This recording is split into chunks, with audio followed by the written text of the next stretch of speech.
నమస్తే welcome to ప్రియాంకస్ media నేను మీ ప్రియాంక తెలంగాణలో అన్ని పార్టీలు ఇప్పుడు బీసీ మంత్రాన్ని జపిస్తున్నాయి మనం చూసుకుంటే మొదటగా బీసీ రిజర్వేషన్ అంశం అనే ఎజెండాను కాంగ్రెస్ పార్టీ భుజానికి ఎత్తుకుంది ఆ తర్వాత అదే బాటలో నడుస్తుంది ఇటు బీఆర్ఎస్ బీజేపీ బీఆర్ఎస్ నుంచి ఎమ్మెల్సీ కల్వకుంట్ల కవిత ఆమె కూడా బీసీ రిజర్వేషన్ 42% రిజర్వేషన్ ఇవ్వాలి అంటూ ఒకటే మొత్తుకుంటా ఉన్నారు కల్వకుంట్ల కవిత ఆ తర్వాత తీన్మార్ మల్లన్న నేను ఇప్పుడు కాదు ఎప్పటి నుంచో ఈ బీసీల కోసం పోరాడుతున్నా బడుగు బలహీన వర్గాల కోసం నేను కష్టపడుతున్నా నేను వాళ్ళ ఆశా జ్యోతిని ఆశా దీపాన్ని అంటూ కూడా తీన్మార్ మల్లన్న అనే ఆయన ఎంట్రీ ఇచ్చిండు సో కవితకు తీన్మార్ మల్లన్నకు మధ్య కొంత ఫైట్ కూడా జరిగింది ఏంటంటే బీసీ రిజర్వేషన్ల అంశంలో కొంత వాదోపవాదనలు కూడా వాళ్ళకి జరిగినట్టున్నాయి మీరు ఎట్లా బీసీ రిజర్వేషన్ గురించి అడుగుతారు మీకేమి ఇలా పొత్తుంది అనేసి ఆయన కూడా కొంత మాట్లాడినటువంటి పరిస్థితి కనిపిస్తూ ఉంది అయితే ఇటు మరో అంశం అంటే మరో అడుగు మనం ముందుకెళ్ళి చూసుకున్నట్టయితే కూడా మళ్ళీ బీఆర్ఎస్ పార్టీ ఫామ్లోకి వచ్చి బీసీ రిజర్వేషన్ల గురించి మాట్లాడుతూ ఉన్నారు బీసీ మంత్రులంతా తెరపైకి వచ్చిర్రు నిజమే మేము ఇక్కడ కాదు ఢిల్లీకి పోయి అడగాల బీసీ రిజర్వేషన్లు సో కేంద్ర ప్రభుత్వం అమలు చేయాలి 42% బీసీలకు రిజర్వేషన్ ఇవ్వాలి మరి దీనిపైన బీజేపీ ఏం మాట్లాడుతుందో బీజేపీ ఏం స్పందిస్తలేదని అంటే మళ్ళీ బీజేపీ అధ్యక్షుడు రామచంద్రరావు ఆయన ఎంట్రీ ఇచ్చిండ్రు ఇక్కడ బీసీలకు 42% రిజర్వేషన్ అనేది మేము ఎప్పటి నుండో చెప్తున్నటువంటి మాట సో ఇది మా యొక్క ఎజెండాలో ఉంది అందుకోసమే బీసీ కులగణనలపై మొత్తం దేశవ్యాప్తంగా కూడా సర్వే చేయించేందుకు మోడీ సిద్ధంగా ఉన్నాడు అనే అంశాన్ని ఎత్తుకున్నారు సో ఇట్లా పార్టీలన్నీ కూడా ప్రస్తుతము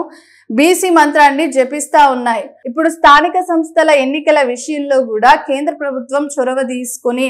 బీసీలకు రిజర్వేషన్ అంశాన్ని త్వరగా తేలిస్తేనే మేము నోటిఫికేషన్ వేసి సర్పంచ్ ఎన్నికలు స్థానిక సంస్థల ఎన్నికలన్నీ కూడా పూర్తి చేస్తామనేసి రేవంత్ రెడ్డి పదే నొక్కి వక్కానిస్తున్నారు మరోవైపే ఇది కొంత లీగల్గా కుదరని అంశం అంటూ కూడా గవర్నర్ దీనిపైన న్యాయ సలహా తీసుకుంటున్నటువంటి పరిస్థితి కూడా ఉంది అసలు బీసీ రిజర్వేషన్ సాధ్యమవుతుందా 42% వేరే రాష్ట్రాల్లో ఎట్లుంది మన రాష్ట్రంలో ఇది అమలు చేస్తే వచ్చేటటువంటి అంటే తలెత్తే పరిస్థితులు ఏంటనేది కూడా చూసుకుంటున్నటువంటి పరిస్థితి కనిపిస్తా ఉంది రాజ్భవన్ వర్గాలు సో ఇవన్నీ తిరుగుతున్నటువంటి క్రమంలో రాష్ట్రంలో బీఆర్ఎస్ పార్టీ ఇక్కడ కాదు ఢిల్లీకి వెళ్ళి తెలుసుకుందాం బీసీ రిజర్వేషన్ పైన మీరు సిద్ధమా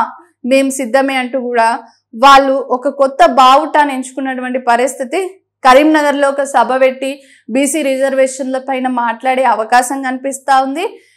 పార్టీ అధినేతతో సహా బీసీ రిజర్వేషన్ల పైన గలమెత్తనున్నారు ఇందులో అని తెలుస్తూ ఉంది ఇక అదే విధంగా మనం చూసుకున్నట్టయితే కూడా ఇదే బీఆర్ఎస్ పార్టీ మళ్ళీ ఢిల్లీకి వెళ్ళి కూడా అక్కడ బీసీ రిజర్వేషన్ల అంశం పైన గొంతెత్తుతామని కూడా పార్టీ నేతల నుండి వస్తున్నటువంటి సమాచారం ఇక మరోవైపు చూసుకుంటే ఆర్ కృష్ణయ్య కూడా బీసీలకు సంబంధించి న్యాయం జరగాలి నేను ఇన్ని సంవత్సరాలుగా పోరాటం చేస్తా ఉన్నాను ఇవన్నీ పార్టీలు చేసేటి అన్ని కూడా ఇప్పుడు ఏదో రాజకీయం చేయడానికి కానీ బీసీలకు నిజమైన న్యాయం జరగాలనేసి ఆయన కూడా తెరపైకి వచ్చారు ఇట్లా మొత్తం ఎక్కడ చూసినా బీసీ మంత్రం జపిస్తున్నారు మరోవైపు అధికార కాంగ్రెస్ పార్టీకి విపక్షాల నుండి కొన్ని ప్రశ్నలు ఎదురవుతున్నాయి ఇంతగానో బీసీ అని మీరు చెప్తా ఉన్నారు కదా బీసీ నినాదం ఎత్తుకున్నారు కదా మరి బీసీని ముఖ్యమంత్రి ఎందుకు చేస్తలేరు రేవంత్ రెడ్డి నువ్వు దిగిపోయి బీసీని ముఖ్యమంత్రి చెయ్యు అనేసి కూడా ఇటు బీఆర్ఎస్ అటు బీజేపీ ప్రశ్నిస్తున్నటువంటి వాళ్ళు సవాల్ వేస్తున్నారు రేవంత్ రెడ్డికి సో ఇట్లా అంటే అసలు పాలిటిక్స్ ను పక్కకు పెట్టి కొసరు పాలిటిక్స్ మీదకి వచ్చిరు వీళ్ళంతా కూడా ఎందుకంటే ఇప్పటికే లోక్సభలో బీసీ రిజర్వేషన్ 42% అనేది కూడా